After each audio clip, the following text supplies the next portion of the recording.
আজি আন্তৰ্জাতিক নাৰী দিৱস।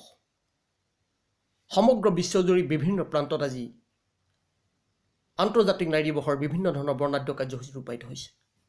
কিন্তু গতানুগতিকতাৰ মাজত এক অগতানুগতিক কাৰ্যসূচী ৰূপায়ণ কৰিছে লখিমপুৰ জিলাৰ লখিমপুৰ তেলাহী কমলাবৰীয়া মহাবিদ্যালয় কৰ্তৃপক্ষই। বিশেষভাৱে আজিৰ দিনটো তেওঁলোকে উদযাপন কৰে দেৱালত চিত্ৰ অংকনৰ মাজেৰে।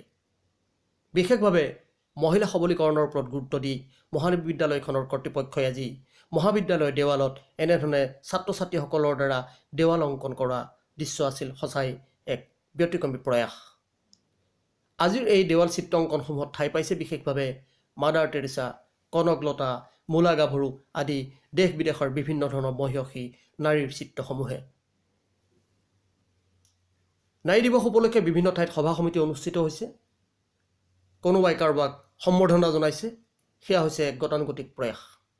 কিন্তু আজি এই মহাবিদ্যালয়খনৰ কৰ্তৃপক্ষই যেনেধৰণে এই ব্যতিক্ৰমী প্ৰয়াস ল'লে, সেই প্ৰয়াসে আচলতে উঠি অহা প্ৰজন্মৰ বাবে এক সুন্দৰ আদৰ্শ হৈ ৰ'ব। কেৱল মহাবিদ্যালয়খনৰ ছাত্ৰ ছাত্ৰী নহয়, পাৰ্শ্বৱৰ্তী এলেকাৰ অন্যান্য মহাবিদ্যালয়ৰ ছাত্ৰ ছাত্ৰীসকলেও এই দেৱাল অংকনত আজি ভাগ লোৱা পৰিলক্ষিত হৈছে। আৰু এক সুন্দৰ মনোমোহা পৰিৱেশৰ মাজেৰে আজি সেই মহাবিদ্যালয়খনৰ চৌহদত অনুষ্ঠিত হয় নাৰী দিৱসৰ এই বৰ্ণাঢ্য কাৰ্যসূচী।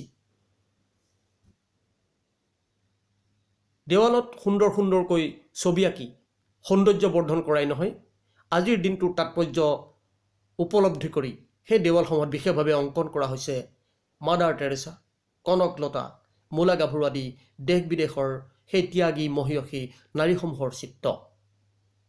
সঁচাই এক ব্যতিক্ৰমী প্ৰয়াস লখিমপুৰ তেলাহী কমলাবৰীয়া মহাবিদ্যালয় কৰ্তৃপক্ষৰ। গতানুগতিকতাৰ মাজত এক অগতানুগতিক ধাৰা আৰম্ভ কৰিছে মহাবিদ্যালয়খনে। এয়া নিশ্চয় এক প্ৰশংসনীয় পদক্ষেপ।